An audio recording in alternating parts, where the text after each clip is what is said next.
see if our question comes up. There it is! So how will your party address the challenges currently experienced by BC's forest industry, especially in the Cariboo-Prince George area?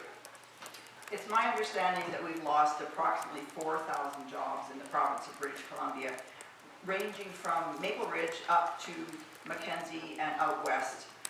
These are 4,000 highly skilled workers that no longer have a job because our forestry industry is in crisis. The very first thing that needs to be done with people is our goal needs to be to keep them in their home communities. We don't want them leaving because our whole community then becomes less of a place. So the very first small step that we need to do is relax the EI rules a little bit and make the EI term longer. The second thing an NDP government would do would be to give them some tuition so that they can retrain in another highly skilled job. These people have wonderful skills. We don't want to lose those skills, but it doesn't look like those jobs are going to come back. So we need to transition them. And there are a lot of new green energy type jobs that are coming up. An initiative from the province of British Columbia is by 2040, we will be entirely electric with buses. So the mechanics for the big logging machinery will have to transition into mechanics for the green buses. There's a lot of infrastructure that needs to be built as well for this kind of project. So that's one example of how we would get the forestry workers, keep them here in our communities and transition them into something big. Just the drivers there, I think the drivers, and also because it's not just sawmill workers, it affects the logging industry, the trucking industry, and also the third-tier service industries. So what we need to do is, first of all, we need to give them immediate relief because those families are at crisis. Second, as I just said, when we will be elected on October 21st, we will start job work right away because we want to relaunch the negotiation to get in. Forest industry is one of the pillar industry here. It already started, have a history of 150 years, and also whatever happened to today, suddenly all the soil mills shut down. It has a lot of reasons. I talked to many people. We should do better before it came to this stage. So we want to do positively. First, we want to get those jobs back. And also, we want to restart immediately, push the province to give them immediate relief. Some people say we need to trade them for other industries. And for me, I personally believe the way I talk to people, what I learned when I talk to people, they have a special skill. Logging is not just a job, it's kind of a lifestyle to them.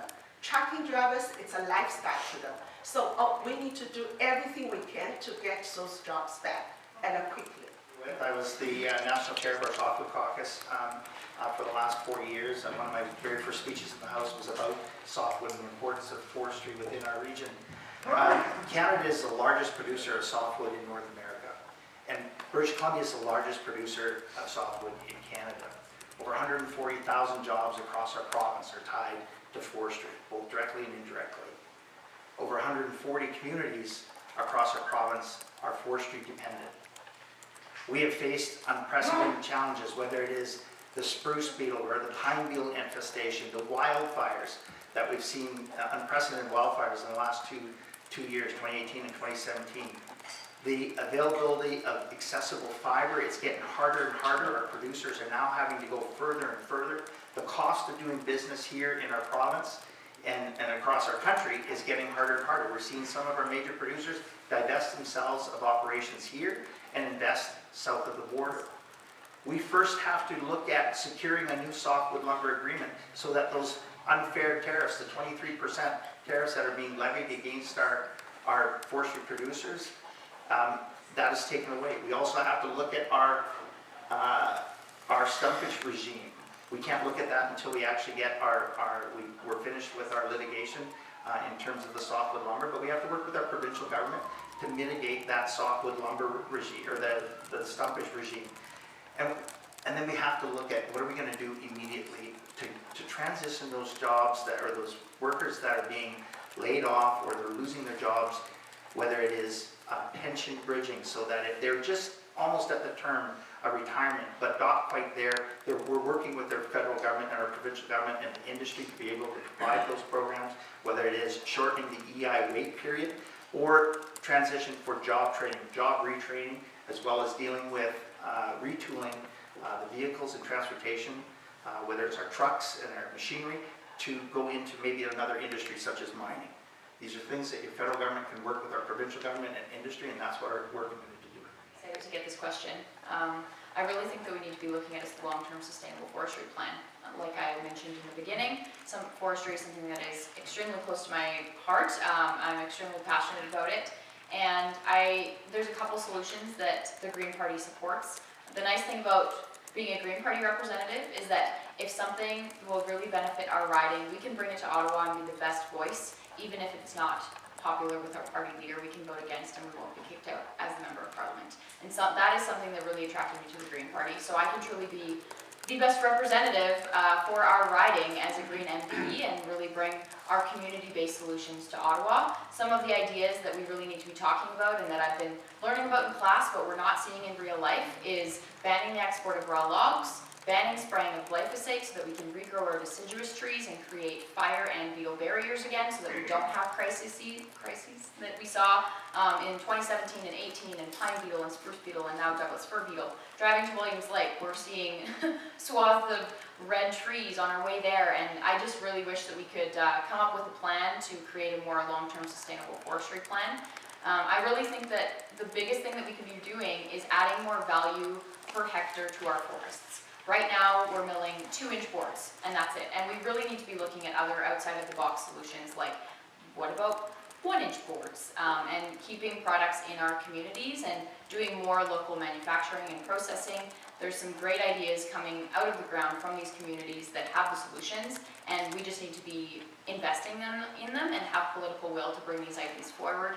We need to be supporting small forestry companies and not letting giant ones swallow them up. We need to be supporting more community-based forests and woodlots and small forestry companies that want to do selective harvesting and horse logging and bringing it back to our roots, because we had a sustainable forest industry and Indigenous people have been managing the forest for a very long time. There's a lot we can learn. So that is our plan for the forest industry. It's one of the key foundations of this region. The archives at the museum is full of photographs. We have materials in the curatorial collection. And the fact of the matter is, it will be a big part of our future. It is a renewable resource, and it is something that we are going to be able to count on going into the future. Having said that, it is an 80-year cycle from seed to cutting a tree, and we are at the moment very short on fiber. So we need to address the immediate issues. Long term, we're looking at forest management practices. Short term, we're looking at the human beings that have been working in this industry and that are being faced with a lot of fear right now. So the federal government did establish a Minister for Rural Economic Development, and that ministry will focus on issues in rural Canada. It's something that we've been asking for decades, and that I'm really excited has finally come to fruition. We've invested $500 million in a Connect to Innovate for rural Canada, which will allow all of our entrepreneurs better access to the internet and high-speed fiber. The career insurance benefits is the EI program that we have proposed. What that will do is extend EI benefits through this new program to $15,900 over 2 years, which will be not clawed back even once you've moved into training or into a new position. So it gives workers the opportunity to decide what it is they want to do as they're moving forward into the next phase of their careers. You know, in talking to Bob Simpson, the mayor in Quesnel, he's talked a lot about diversifying within the carbon cycle. We don't need to diversify away from forestry. We need to think about getting better value out of the trees that we do have. Jerry Thiessen out of Vanderhoof has talked a lot about expanding community forests and readdressing how tenure is transferred, so that at the moment a piece of tenure is being transferred from a major company, that a large piece of that will accrue back to the community to which it is adjacent. That allows communities to make those choices and decisions for their own areas and their own people in the ways that are going to serve their people the best.